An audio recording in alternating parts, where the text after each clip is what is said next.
राम राम जी। आज चर्चा का विषय ये रखते हैं कि जो हमारे जो बालक हैं या बालिकाएं हैं, हम उनका जो बोलने वाला नाम है वो क्या रखें। देखो भाई, नाम दो होते हैं। वो होता है जो नामकरण के समय जो पंडित जी नाम रख देते हैं,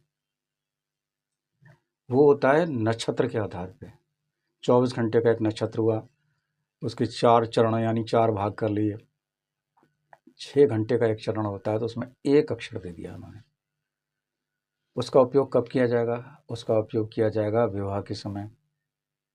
उसका उपयोग दोबारा कब होगा? जब आप दान कर रहे होंगे कोई, तो पूछा जाएगा आपका नाम क्या है, तो आप वही वाला नाम उल्लेख करेंगे जो पंडित जी ने रखा था।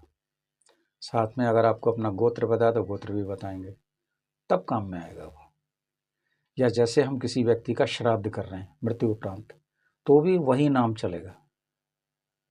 तो यह नाम हुआ वो जो राशि का नाम है हमारा। अब नाम वो है जो हमारा दैनिक दिनचर्या में बोलने वाला है, वो हमें नाम रखना है। अच्छा भैया, राशि वाला नाम क्यों नहीं रखना है पुकारने वाला? राशि वाला नाम इसलिए नहीं रखते ना कि जीवन में सभी लोग मित्र नहीं होते, कभी कभी शत्रु भी होते हैं।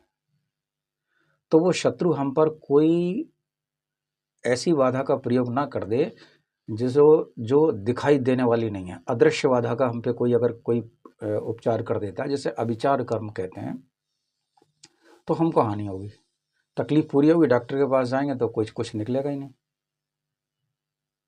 और वो कहेगा सब कुछ सही है, हम कहेंगे भैया हमें तकलीफ है। तो वो अविचार कर्म से हमको ना लगे, इसलिए राशि का नाम बोलने वाला नहीं रखा जाता, दूसरा नाम रखा जाता है। तो दूसरा नाम भैया कौन सा रखें? किसी पंडित जी के पास चले जाओ, उन्हें पैदा होने का तारीख, महीना, सन, समय, समय में भी सुबह शाम पैदा होने का स्थान यानी जिला बता दो, तो वो आपको एक टेवा कुंडली बना देंगे। टेवा कुंडली यानी जिसमें सिर्फ पृथ्वी की आकृति होती है, उसमें 12 खाने होते हैं, उसमें भिन्न भिन्न ग्रह लिखे होते हैं, उसे टेवा कुंडली बोलते हैं। उसमें फल नहीं होता। उनका पारिश्रमिक देने के उपरांत उनसे ये पूछ लीजिए कि इसमें भैया भाग्येश कौन सा है, यानी भाग्य का स्वामी कौन सा है।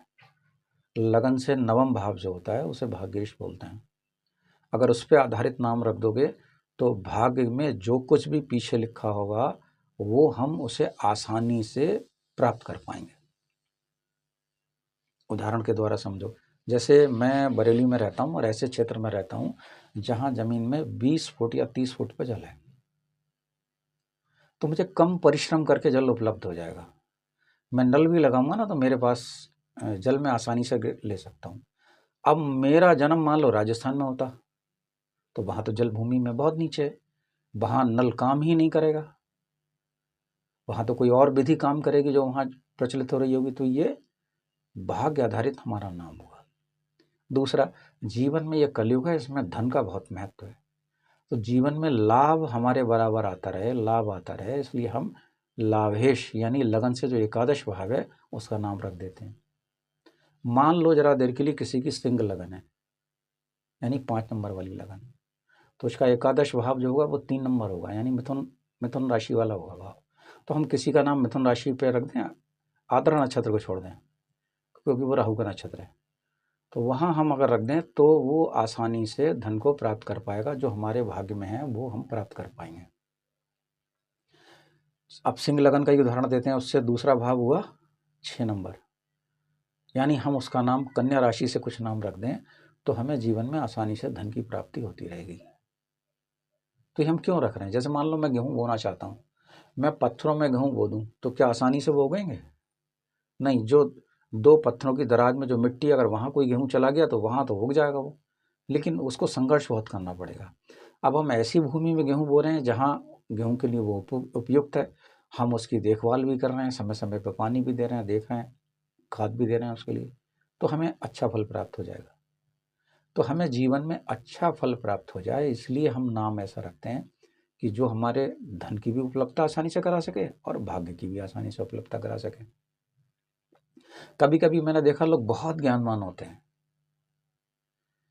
वो शोध करते हैं कई कई विषयों में, लेकिन उनके पास धन की स्थिति बहुत अच्छी नहीं होती है। तो ऐसे लोग पंचम भाव में नाम रख दें तो उनकी शिक्षा बहुत अच्छी हो जाएगी। ज्ञानवान हैं, बीएड करे हुए हैं, नौकरी नहीं लग रही कहीं भी।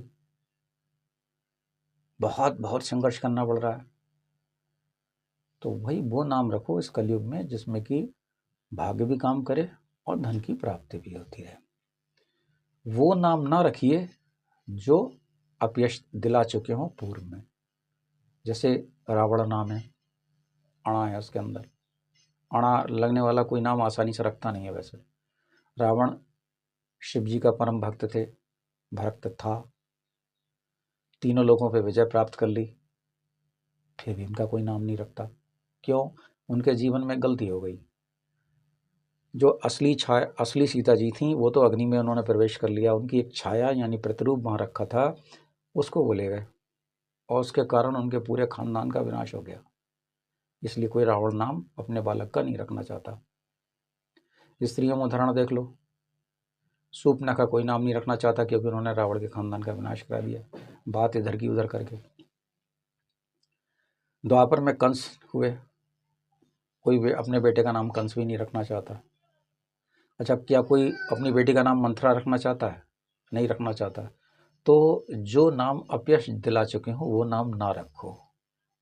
कोशिश करो ऐसे नाम रखने की जिसमें वजन हो।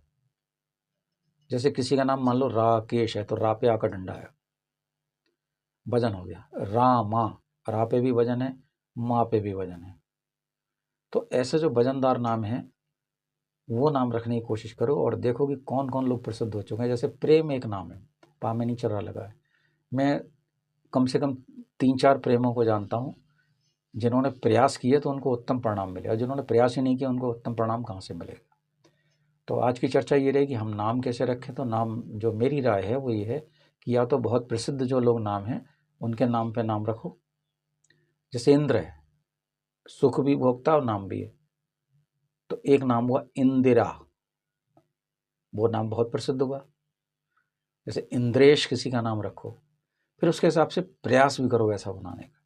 कुछ लोग तो हैं जो बालक का जन्म गर्भ में जैसे ही गर्भ आता है उसको अच्छी अच्छी चीज़ें सुनाते हैं ताकि उसका धर्म की ओर रुचि हो जाए। कुछ लोग नहीं सुनाते भैया, भाग जैसे ही गर्भ में आया बालक, वो भूत प्रेत की पिक्चर देखने लगेंगे, मोबाइल बहुत ज़्यादा देखेंगे। तो हमें अगर बालक का भविष्य बनाना है तो उसके गर्भ से ही बनाना चाहिए। और पुराणों में तो ये भी लिखा हुआ है कि हमें जो गर्भाधान करना है वो भी अच्छे नक्षत्र में करना है, और गर्भाधान करने से पूर्व 3-4 महीने पहले हमें दोनों को, स्त्री और पुरुष दोनों को, व्रत रखना है, अनुष्ठान करना है, भगवान से प्रार्थना करने की हमारे घर में एक अच्छा बालक आए जो हमारे खानदान को ऊंचा करे। और ऐसा तो आजकल नहीं होता। 1 करोड़ में शायद मैं कह रहा हूँ वो 2-4 लोगों में ही होता होगा। अब तो स्वतः ही बालक हो जाते हैं। तो आज की हमारी चर्चा रही कि हम अपने बालक का नाम कैसे रखें। तो बालक का नाम आप प्रसिद्ध लोगों के नाम पर रख सकते हैं अथवा जन्म कुंडली में भाग्येश, धनेश या लाभेश के नाम पर रख सकते हैं। मैं पंडित राकेश पांडे, बरेली, उत्तर प्रदेश, भारतवर्ष। फ़ोन नंबर है 9837235505। यदि आप अपनी कुंडली दिखवाकर मुझसे अपने बालक का नाम जानना चाहते हैं, राशि का या प्रसिद्ध, तो मेरा पारिश्रमिक देते हुए आप मुझसे भी ये सेवा ले सकते हैं। पुनः एक बार हरिओम।